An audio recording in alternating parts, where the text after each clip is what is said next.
Itoophiyaa gaafa wiixata hagayya 15 2022 magaalaa Kaartum irraa ka'ee Finfinnee qubachuuf turerra turan lama hirribni waan qabeef buufata xiyyaaraa Boolee qubachuudhaaf ol fageenya irra turan irraa gadi bu'aa hin turre jedhe. Daandiin qilleensaa Itoophiyaas dhimma kanarratti deebii kenneera. Hirphaa Gammachuu.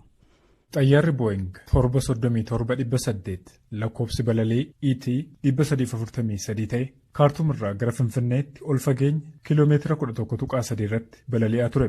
Xayyaarichi ol fageenya irra ture irraa akka gadi bu'aa dhufuuf itti himuudhaaf carraaqqiin hojjettoonni tiraafikaa daandii qilleensaa buufata xiyyaara idil-addunyaa Boolee jiran taasisan hin milkoofne jedheera. The Aviation Herald.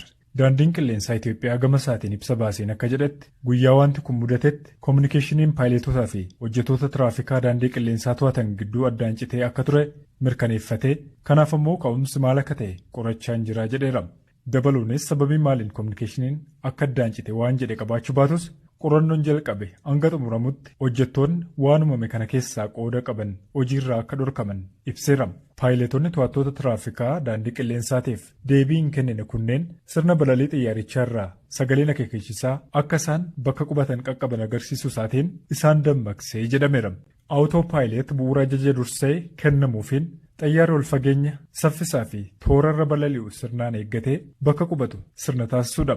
Haa ta'u malee sirni kun bakka qubatu yeroo qaqqabutti sirnicha ofiidhuma isaatiin dhaabuun sagalee akeekachiisaa akka dhageessisu The Aviation Herald ibseera. Flight Radar 24 ilaaluudhaan hubachuun akka danda'amutti yoo xiqqaate guyyoota torban darban keessa daandiin qilleensaa Itoophiyaa Kaartum irraa gara Finfinneetti guyyaa guyyaadhaan kan balali'u yoo ta'u balaliin kun ammoo yeroo inni fudhatu sa'aatii 1:25 hanga sa'aatii 1:30 ta'a.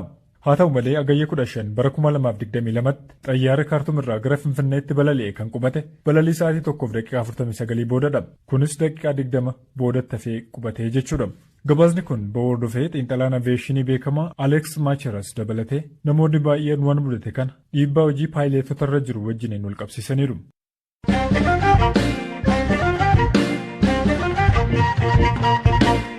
Jimmaa aanaa maannaatti miseensotni maatii 5 ta'anii mana tokko bahan keessaa 4 balaa lolaan lubbuun isaanii darbe. Itti gaafatamaan waajjira koominikeeshinii aanaa maannaa obbo Anwaar Abdoo balaan kun kaleessa hagayya 12 bara 2014 galgala naannoo sa'aatii 1 irratti qaqqabee jechuun BBC'tti himaniiru. Kun akkamiin tahee jechuun waayilli koo Habtaamuu Xibabuu itti gaafatamaa kana dubbiseera. Bishaan kun miilaan keessa ce'ama ture. Bishaan xiqqoodha. Silaa dhumtisaa. Amma maatii keessa mucaa tokko achi keessisee ga'e abbaan haadha manaa isaatiif daa'imman hafan lamaan fuuchuudhaaf deebi'e. Gaafa kana lolaan rooba gara tabba gaaraarraa bakka Santammaa jedhamurra rooba immoo jira. Bishaan kun lolaan dabalee dhufee akka maabalii wayitiin abbaa fi mucaa tokko fuudhee kuffisee ala jedhu haati immoo dabalata jara qabuudhaaf ammas mucaa tokko qabatteetti kuftee akkasitti lubbuun daa'imman lamaatii fi haadhaaf abbaa darbe yeroo sanatti hawaasni iddoo sanatti argamuudhaan reeffa abbaa isaatuma sana argamanii kan ijoollee lamaatiif haadhaa irra ganama kan inni argame hirmaannaa hawaasaatiin hawaasni barbaadaa bulee har'a ganama reeffa isaanii baaseetti jira. Reeffa isaanis gara hospitaala Jimmaa waajjirri poolisii fudhateetti kan deemee jiru natti fakkaata yeroo ammaa kana haalli ture haalli gaddisiisaanii ture kanuma taatee raajiidha baay'ee bishaan namni kana dura miilaan keessa ce'aa ture akkamitti akka namaaf nyaatellee baay'ee nama dhiba jechuudha. Tarii daa'imman umuriin isaanii beekamaa? Umuriin isaanii tokko umurii naannoo waggaa 13 taati bishaan tokko kanaadha wajjin duute.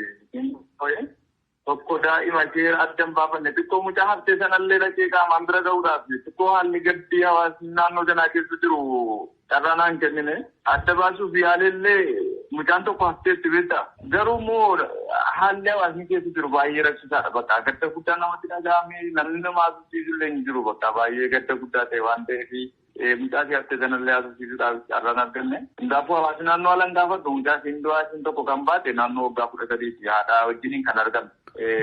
Ishee tokko umurii siin barree ishee abbaa wajjiniin naannoo abbaan irraa argamte umurii siin barree walii gala maatii 5 ta'anii mana tokko ba'anii namni 4 lubbuun isaanii boqoteera baay'ee kan nama gaddisiisu hawaasni kan keenya gara fuulduraattis yeroon kun yeroo gannaa waan ta'eef of eeggannoo taasisuu qaba.